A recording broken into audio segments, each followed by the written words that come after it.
Добре ни дојдовте во неделниот микс, почитувани гледачи. И тука сакаме да зборуваме на многу животни теми, покрај културата секако, па така и денеска ќе зборуваме за нешто што сите не окупира, имено во време кога брзо живееме, под постојан притисок и очекувања сме, очекувања и од нас самите, и од општеството, професионално исто така, и се почесто се поставува прашањето како да поставиме мир и рамнотежа со самите себе, односно да постигнеме внатрешен баланс. Како подобро да се разбереме себе си, да се носиме со предизвиците и да живееме поисполнето. И токму на овие теми денеска во неделниот микс ќе имам можност да разговарам со магистер Елена Джебар, психолог, магистер по клиничка и советодавна психологија, дипломиран психотерапевт и основач на трансформација. Елена, добре ни дојде. Добре ве најдов, многу ми е драго што сум тука и ви благодарам еве вака што отварате вакви теми баш. Мислам дека се многу значајни во денешното време. Апсолутно е така и нешто како што спомнав во најавата што буквално сите не окупира и размислуваме за тоа, бидејќи живееме во време на вистина на големи очекувања. И сега од каде доаѓа најголемиот притисок денес? Од општеството или од нас самите? Од двете доаѓа и природно да доаѓа. Многу често знам да и во пракса сретнам луѓе кои што викаат јас немам никакви очекувања, ама јас немам никакви очекувања да се нема очекување. Очекувањата се и природни и добри до некоја граница, затоа што на некој начин ако немаме па никакви очекувања, ние нема да може ни да поставиме граници, ниту да знаеме што ни е важно, што сакаме и тие се на некој начин како еден компас. Меѓутоа можеби проблематично станува кога тие очекувања или се премногу од другите, односно ги прифаќаме од другите премногу без да видиме дали се во склад со нас, или па премногу високо некаде ги поставуваме самите очекувања од нас, да ете можеби би влегла некои очекувања се малку и ригидни, односно недостасува малку флексибилност, да некако одиме премногу високо, знаеме да ги поставиме и доста неочекувано, особено доколку во периодот во кој што ги поставуваме баш и некако нели одат во прилог. Некои очекувања исто така се па премногу кон другите, односно не се во наша контрола, ние нели не можеме да ги контролираме другите и некои очекувања можеби би рекла се негативни очекувања и тие очекувања исто така знаат да ни бидат доста проблематични, кога некако од старт веруваме веќе дека нешто нема да е добро за нас, дека некој ќе не изневери, дека некој ќе не излаже, дека некој нешто лошо ќе не направи. И тоа се некои можеби така три вида на очекувања кои што доста знаат да бидат проблематични. И од една страна може да направат и притисок наместо мотивација, нели? Па да, повеќе знаат да донесат притисок од мотивација кога се така, кога не се во склад со нас и кога не ги преиспитуваме. Меѓутоа очекувањата многу често па и не се свесни. И тука можеби настанува еден проблем и затоа многу често луѓето при процес на работа на себе застануваат и не се свесни дека голем дел од нивните па можеби и притисоци и проблеми всушност доаѓаат од тие очекувања, да ги исполнам очекувањата кои што моите родители на почетокот, нели родителите ги бараат од нас, партнерот ги бара, пријателите ги бараат, шефовите на работа ги бараат, општеството, па сега мислам дека сме па и во малку поголем притисок социјалните мрежи што налагаат, културата во која што живееме, заедницата, религијата, нели без разлика во какви мали групи членуваме и сме дел и припаѓаме. И во тој случај кога премногу се преплавуваме, јас тоа знам да го кажам метафоричко како еден ранец и сега ние си имаме некои свои нели очекувања што сакаме, па ќе ги натрупаме и од сите наши блиски очекувања, па и од општеството опште, буквално колку можеш да одиш, нели ќе одиш, меѓутоа доаѓа еден период каде што па буквално можеш и да паднеш. И сега многу луѓе знаат наеднаш па нели од се некако да се извадат, во тој случај ќе се превртиш, ако ранец од 50 килограми го извадиш наеднаш, веројатно ќе паднеш. Да. А си навикна да одиш, затоа тука одат малку по малку, односно дел од очекувањата се здрави да ги имаме, понекогаш модерната не би рекла дека е психологија, меѓутоа разговори за личниот развој знаат да донесат не треба да имаме очекувања, нема да се врзуваш со очекувања. Како психолог не се согласувам со тоа, затоа што очекувањата се значени, ние треба да имаме очекувања, инаку па кога ќе влеземе во некаков однос, ние нема да имаме, да речеме, ќе донесам здрави очекувања, нели, дека барам партнерот да ме почитува, речеме да ми биде верен, да биде, не знам, очекувам да биде посветен, татко и така натаму, че има некои очекувања кои што се здрави. Нормални, да. Нормални, кои што се здрави, кои што треба да ги имаме за да може од тоа место да поставуваме граници. Очекувам дека некој нема да ме малтретира, да ме нели да психички, физички, па и физички и така натаму. Значи, затоа тука треба да имаме еден баланс, нели, кои очекувања се здрави да ги имаме, а кои очекувања можеби сме претерале, дека очекуваме некој да е совршен, дека некој треба баш се некако да ни оди по мерак, нели, по нашата замисла која што ја имаме. Елена, имате ли впечаток дека денеска се зборува многу повеќе за тие очекувања, односно притисок да се биде најдобар во сите можни сфери, приватно, професионално, од секој аспект и да се постигнува се повеќе и повеќе. Буквално како на некоја трчачка лента да сме, каде што секој мора да биде успешен, а потоа се постава прашање што е успех за секого индивидуално, нели? Да. Малку е потешко ова време, затоа што ние никогаш во историјата не сме биле толку многу изложени на споредби, на гледање на кој како живее. Се живеело, да речеме, во некое село, ги имаш тука со селаните, неколку луѓе, немаш толку многу, не знаеш точно што му се случува, а денес живееме во време каде што се ни е сликано, каде што скоро секој чекор го документираме. Мали победи, големи победи, успеси, неуспеси, скоро се може да се види надвор и тоа знае да создаде доста голем притиск кај другите луѓе да дури самите нели од себе си имаме очекување дека постојано ние мораме да правиме некакви големи успеси затоа што види таа што направила, види тој што направил, види тој што завршил и така натаму и тука она што е клучно ние го губиме контактот со себе. Сега исто така општеството доста знае да ги вреднува баш нели успесите, баш тие луѓе кои што јас велам многу често знаеме некој кога ќе каже дека е изморен, исцрпен, дека премногу работел, тоа повеќе да се вреднува отколку некој кој што живее скромно. Дојде на едно време што мене лично ми е многу чудно кога што ако некој сака да живее обично, нормално, природно, скромно, не сака многу да се истакнува, тоа како да е станато чудно и невообичаено и непријатно, отколку па некој ако сака да е многу, не знам, автентично го нарекуваме тоа, меѓутоа автентично не значи дека треба да е чудно или да е нешто екстра, мислам, кој знае како да изгледа, туку тоа може да биде и баш еден обичен скромен живот. Да, тоа си има зошто нели самото темпо на живот е променето и така натаму, меѓутоа јас многу често го поттикнувам и тоа.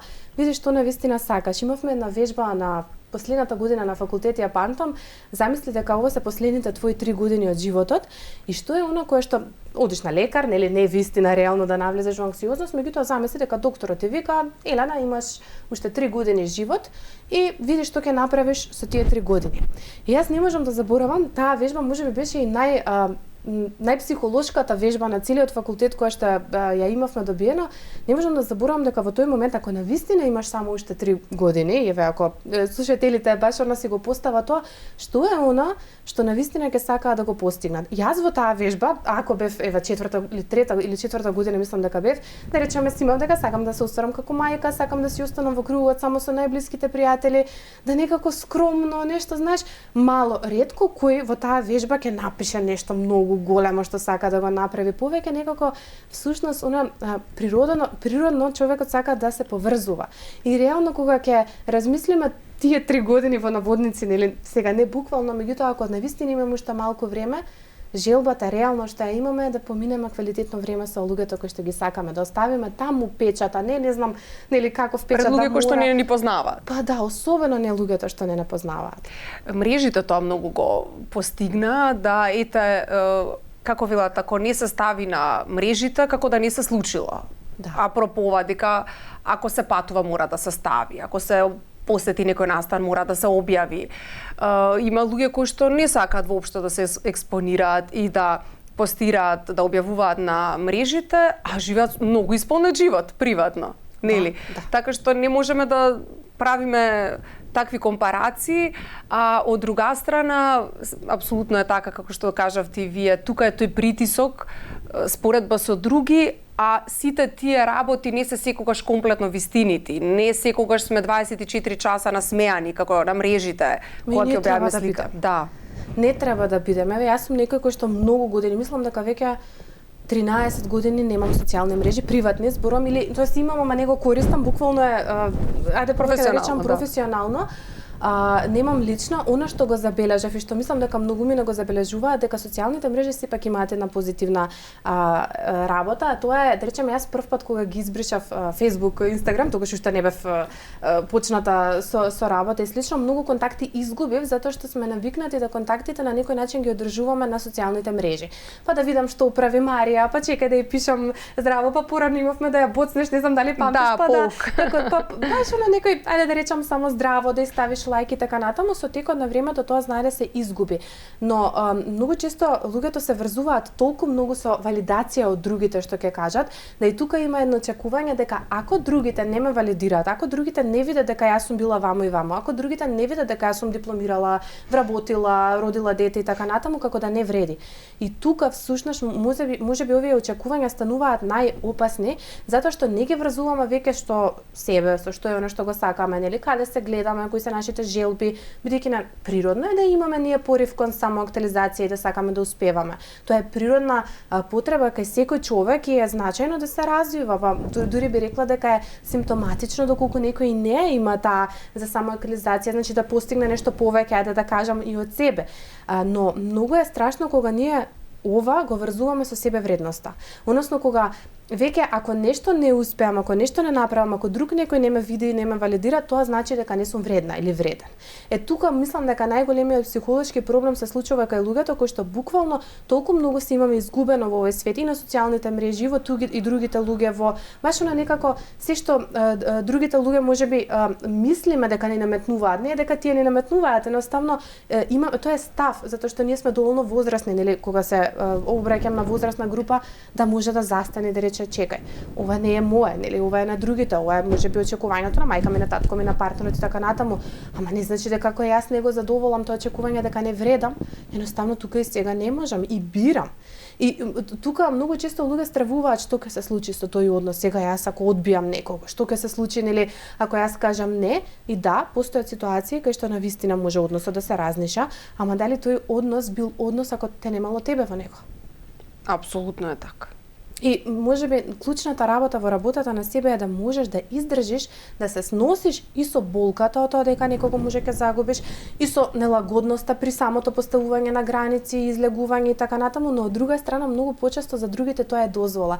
Да и тие конечно застанат на едно место и да речат: "Еле, фала ти Марија што ми покажа дека можам и јас да кажам не, дека не морам толку многу товар да носам, дека јас можам, нели, да си го исполнам својот сон, да се одморам, да направам нешто поинаку, нели, нешто друго, едноставно нешто што ми е во склад со мене, нешто што ме полни, што ме расте, баш во функција на раст, а нешто ми е намалува вредноста." Апсолутно, да.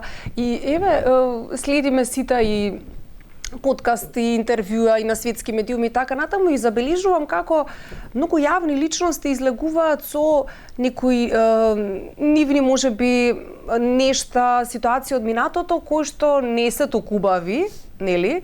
Сите имаме секакви ситуации животно и излегуваат и ги кажуваат тие работи за потоа и публиката да се поисоветува со тоа дека јавните личности, еве зборам и за светски рамки, па и кај нас, се обични луѓе. Да. И ете, апропо ова што и вие го кажавте дека секому може се да се случи, не треба да го сваќаме премногу како голем личен неуспех, но тука доаѓаме до тоа како да и неуспесите не ги доживуваме толку многу како личен неуспех, како тоа да го постигнеме? Прво да прифатиме дека сите луѓе се и успешни и неуспешни, сите луѓе се и среќни и несреќни. Има еден мит кој што не сум сигурна како е дојдам во денешно време, меѓутоа ако јас работам на себе, или затоа што ја гледам Марија дека е многу среќна и објавува и така натаму, тоа значи дека неа се е лесно, дека неа се е убава. Ние сме прво луѓе.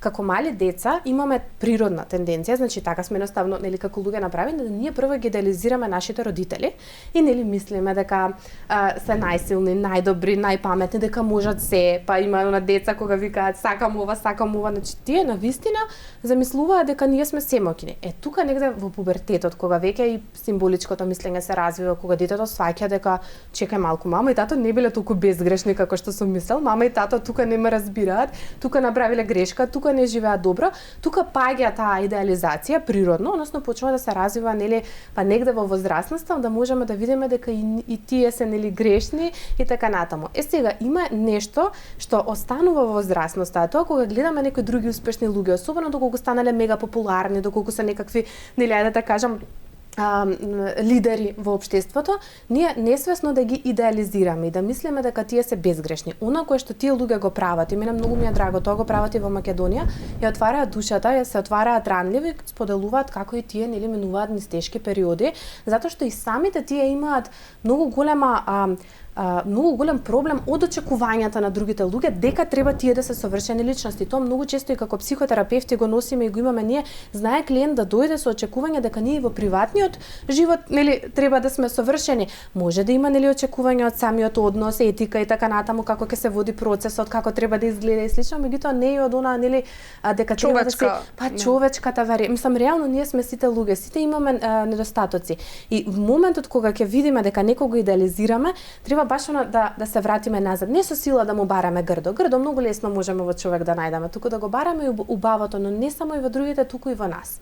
И можеби тоа е една клучна работа која што многу луѓе забораваат да ја прават затоа што влегуваат во споредба. Нешто кое што последниве години многу често го имам во пракса е луѓе потполно веќе престануваат да го живеат својот живот, туку влегуваат во споредба. Па Марија вака прави, па Марија ваму била, леле јас сега него па и потполно го губат контактот со себе, кои се тие, кој е нивното јадро, кои се нивните таленти, нивните способности, оно што тие се создадени буквално го имаат како дар да го живеат во овој живот нели што го имаат, толку многу го бришат да целата енергија буквално ја даваат на споредување со другите и не едно длабоко незадоволство. Меѓутоа не е важно толку што прават другите и како прават другите, и не е важно ни што се вреднува, колку што е важно ние внатре во себе да се бидеме во контакт што мене ми е важно, а не што можеби јас мислам дека некој нели ќе го лајкне, ќе го сподели и ќе го вреднува како важно. Да, тука во тој поглед психата и на најмладите е многу кревка, на возрастните меѓутоа ајде некако барем ние сме генерација кои што раставме без овие дигитални притисоци, да кажам, медиуми и така натаму, но факт е дека еве, затоа и го разговараме сето ова, тој некој притисок постои. Сега секој различно тоа и го менаџира, нели? Некому воопшто не му е гајле, некој не ни објавува и така натаму, но брзиот начин на живот секако може да донесе хроничен замор и преоптовареност. Како психолошки, Елена, да се заштитиме од тоа? Тоа е со контакт со себе. Она што денешницата многу повеќе го носи, затоа што не живееме веќе толку многу во природа како порано. Сега сме и повеќе во згради, па на високо многу и немаме контакт со природата, немаме контакт со земјата, немаме контакт со река, со езеро, со море, со вода. Многу се изгуби. Јас се смеам, има една шега што ја прочитав пред некое време. Јас сум држач за телефон. Затоа што реално, значи цело време мислам го држиме телефонот и повеќе сме во контакт со телефонот и да сме поврзани нели на тој начин со другите отколку да се држиме себе си. И мене многу искрено има замисли тоа, затоа што јас многу често се наоѓам баш како цело време го држам телефонот и секаде одам со него и многу ми е важно да на некој звони и така натаму и тоа носи многу голем замор, а од друга страна оно што го знам и барам го практикувам последниве години, особено на психотерапија, тоа многу се учи. Во гешталт психотерапијата сршта е присутност. Како да научиме да бидеме присутни? Што значи тоа да сме тука и сега, да некако станеме свесни дека минатото не постои, иднината не постои, ние живееме само тука и сега и само тука и сега можеме да преземеме одговорност и да направиме нешто. Сега да, понекогаш работи од минатото знаат да ни бидат тука некако многу присутни и така натаму и тоа е нешто што на психотерапија доста луѓе знаат да го работат, нели кога некои стари шаблони, образци, трауми и така натаму оставаат и денес впечаток.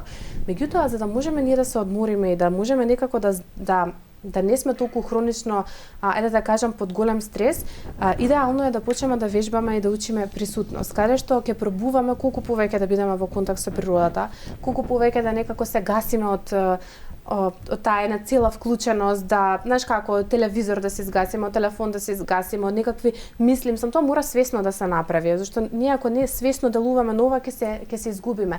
И секогаш препорачувам најубав начин да имаш контакт со себе, 5 минути во текот на денот. Тоа не треба да изгледа како некоја тешка медитација, тоа не треба да изгледа како, за да речеме, за мене изгледа од кога ќе заспие децата, ќе сварам едно кафе или какао, без разлика, ќе седнам и 5 минути размислувам што ми кажува телово.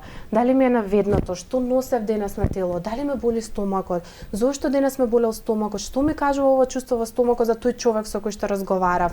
Дали, да речеме, ме боли главата, па да видам каде сум напната, како ми е вилицата. Тоа не е нешто тешко, тоа секој човек може да го направи. 5 минути. Мислам, не може да ме каже некој дека нема време 5 минути, ако ништо друго ќе се заклучиш во тоалет, ќе седнеш 5 минути, дали ми е стегната вилицата, зошто ја стегнав, што сакав да потиснам.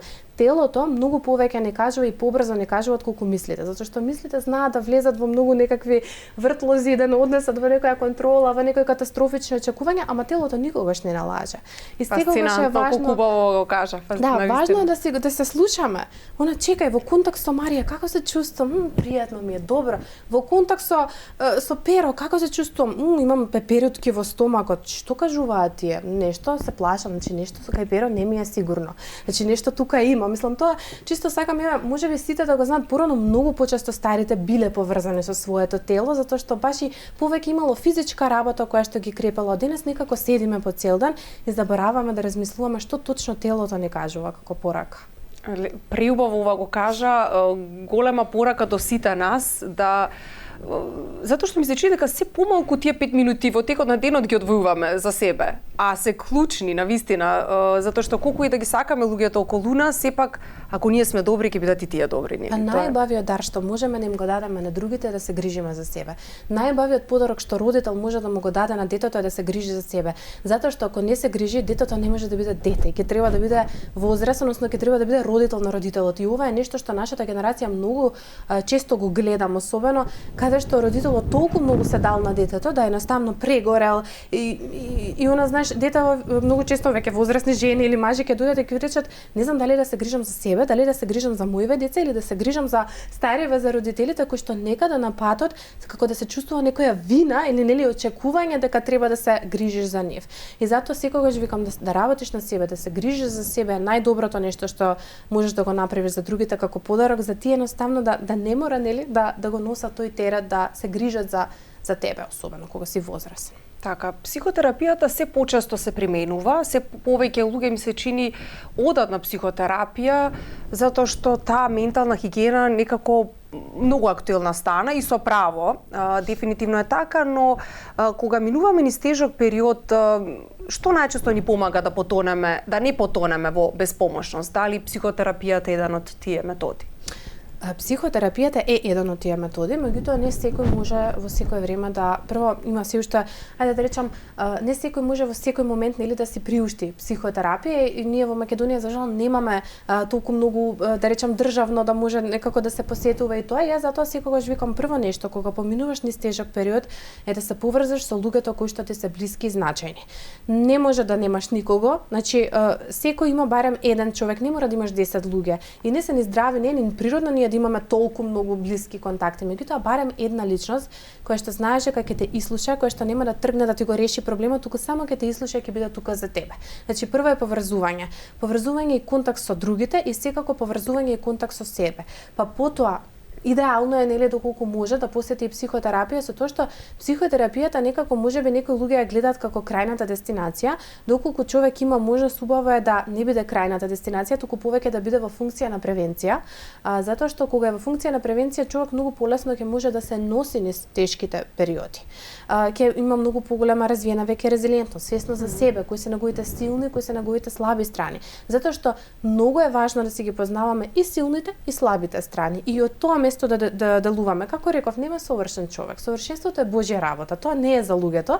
И ние сите носиме слабости. Меѓутоа кога си ги познаваме слабостите, многу ни е полесно да бидеме ранливи. Не може некој друг да не повреди во тој период. И да не забораваме дека една од клучните потреби е поврзување со другите. Најлошото нешто што знае да се случи е кога човек се дистанцира од сите, некогаш не сакаа да му биде терет на другиот, некогаш се чувствува дека не се доволно разбрани, ама макар тоа било и на некаков форум, макар било тоа некој секогаш и непознат, луѓето се добри. Повеќето луѓе се добри и секогаш ќе знаат да бидат под помош и поддршка, да бидат тука, да едноставно човек не се почувствува дека е сам во светот. И кога ќе се отвори човек, барем искуството тоа го кажува, и другиот полесно може да се отвори, и другиот ќе му ја сподели маката, и некако кога сме заедно во маката, маката се намалува, кога сме заедно во среќата, среќата се зголемува. И тоа се можеби доказ за добри односи. Како да знаеш дали имаш добар пријател, добар партнер, добри односи, кога ќе споделиш маката да се намали, кога ќе споделиш среќата да биде поголема. Елена, од вашата пракса, кои се некако најчестите борби со кои што луѓето се соочуваат кога ќе дојдат кај вас?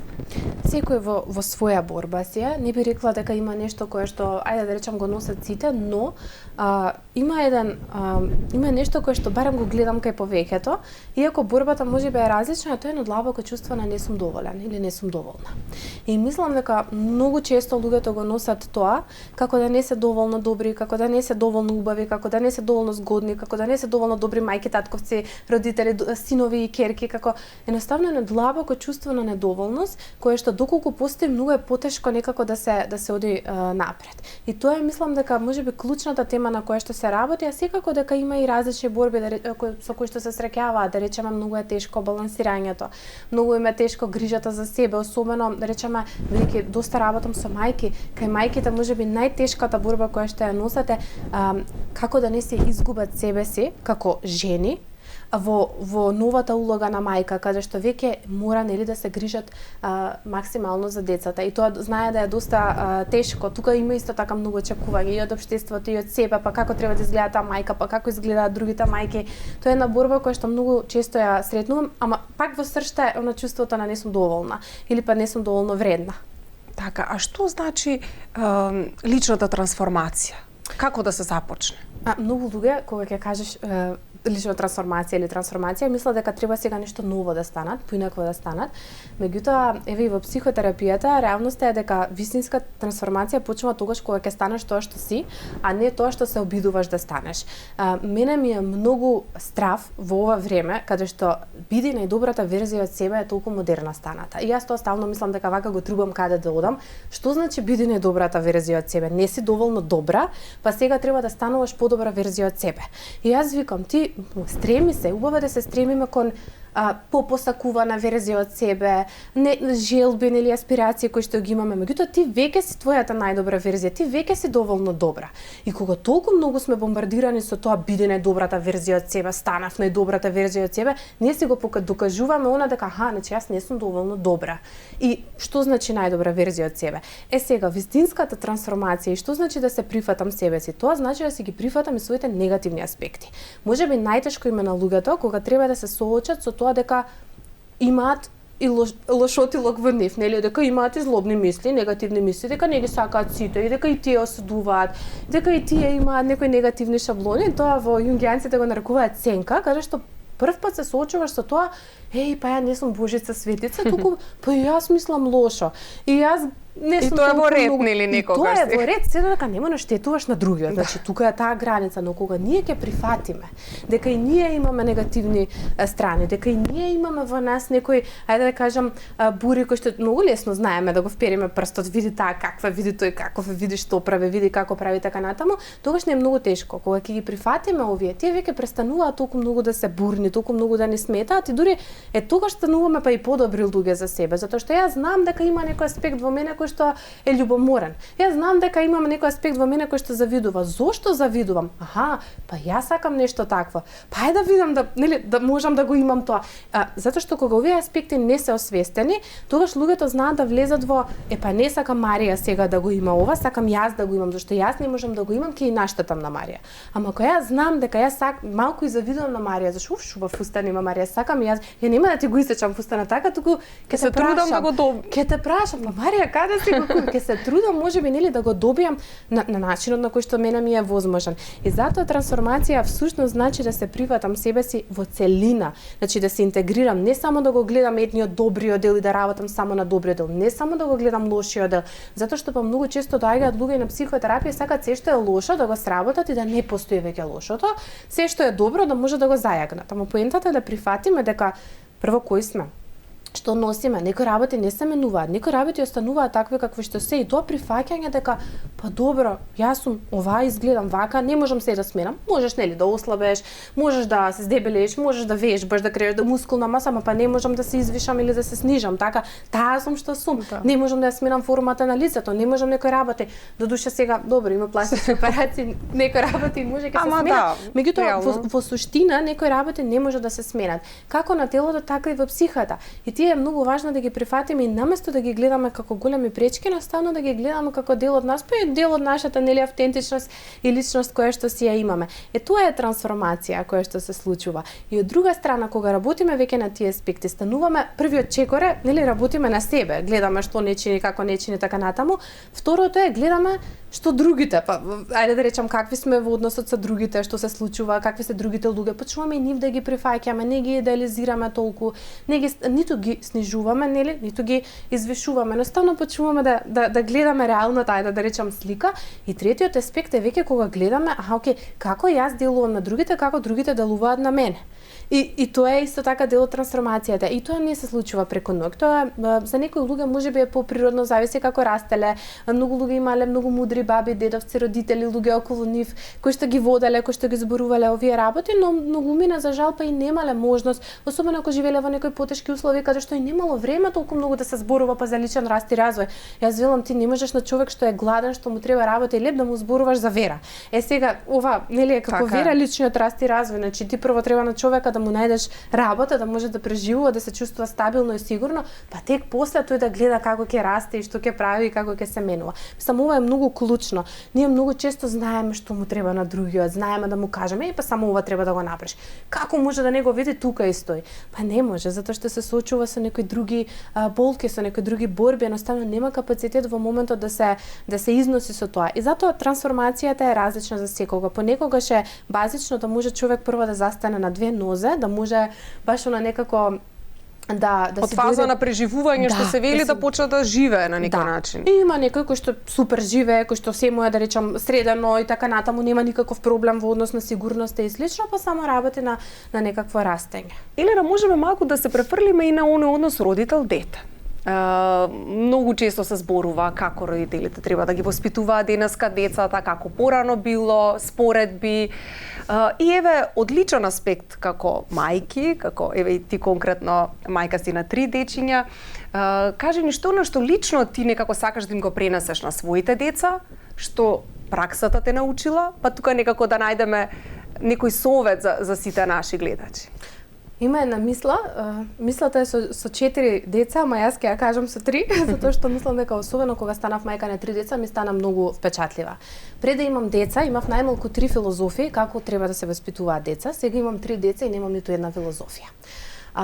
Родителството најважно и клучно нешто кое што и психотерапијата и психологијата и она што го гледам најважно е да има љубов. Меѓутоа да има и граници. Сега зошто ова го носам? Затоа што многу често ние или сме многу ригидни, поставуваме многу груби граници со децата и во самиот однос, или па премногу даваме, има премногу љубов, да толку многу сме ние истрошени, да и самото дете веќе не чувствува сигурност. Сега тоа е едно нешто кое што ден денес го гледам колку е значајно, им го кажам на родителите, но од друга страна мора да прифатиме дека сме грешни и како родители дека секогаш ние ќе бидеме одговорни, односно виновни за што им се случува на децата. Не можеме да бидеме безгрешни родители. Колку и ние да се едуцираме, колку и ние да читаме, колку и ние да се трудиме да бидеме најдобрите верзии во наводници, да бидеме не знам колку добри, такво нешто не постои. Јас пак ќе кажам, совршенството е Божја работа. Тоа не е за луѓето. Ние ќе бидеме грешни и во текот на нашето родителување, воспитување и животот многу проблеми ќе се случат, многу работи може да се сменат, многу загуби може да дојдат.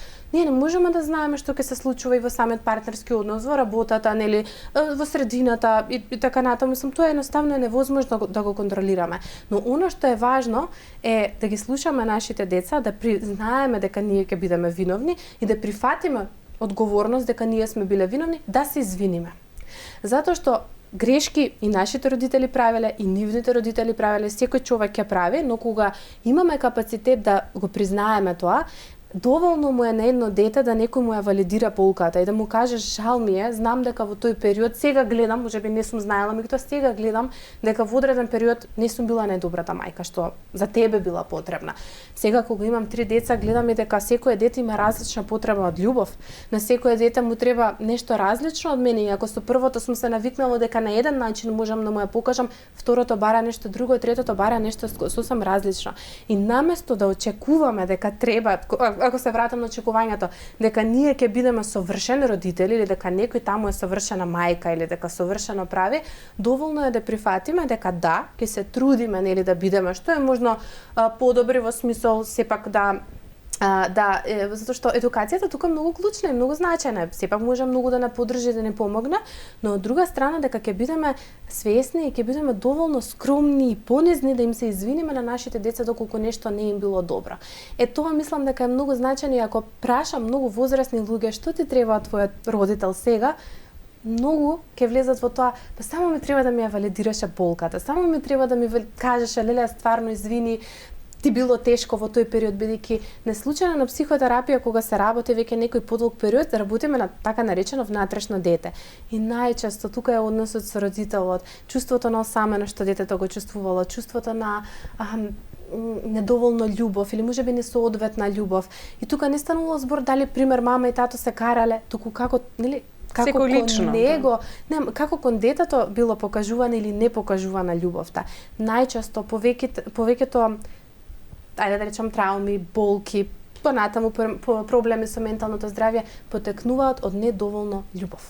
Така.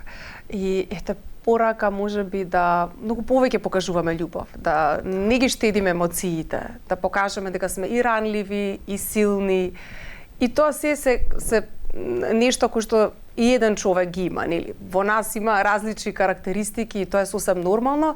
И Елена, за крај, која порака би ми ја дале на гледачите за тоа како да живеат полесно и помирно со себе? Веројатно би кажала една реченица, а тоа е не можеме морето да го контролираме, ама можеме да научиме да пливаме. И во моментот кога ќе сватиме дека можеме да пливаме, нема ни да се плашиме толку многу од морето, од неизвестноста, од сето оно што ни го носи животот. Ама за да го направиме тоа, многу е важно да бидеме во контакт со себе, да знаеме кои сме, да се прифатиме такви какви што сме и што помалку да бидеме во другите. Има една реченица, оној кој што гледа кон надвор сонува, а кон внатре се буди, ама јас би рекла оној кој што гледа само кон надвор губи, а тој што гледа кон натре се буди. Прекрасно, јас уживав во овој наш разговор, се надам дека и гледачите толку многу научив. Ти благодарам што сподели толку информации со нас за како да бидеме подобра верзија од себе, посакувана, никако подобра, но веќе се доволно добри верзија од себе. Како да бидеме задоволни со самите себе. Да, задоволни, може така, задоволни. А веќе се доволно добри. Така е, ти благодарам многу за овој разговор. Ти благодарам и тебе многу. Почитувани гледачи, Елена Джебар, магистар психолог, магистар по класична и советодавна психологија, дипломиран психотерапевт и основач на трансформација, денеска беше дел од неделниот микс. Многу сакам кога зборуваме за животни теми, за психологија и токму затоа ја поканив Елена токму денеска во неделниот микс. Бидете заедно со нас и други теми имаме денеска за вас.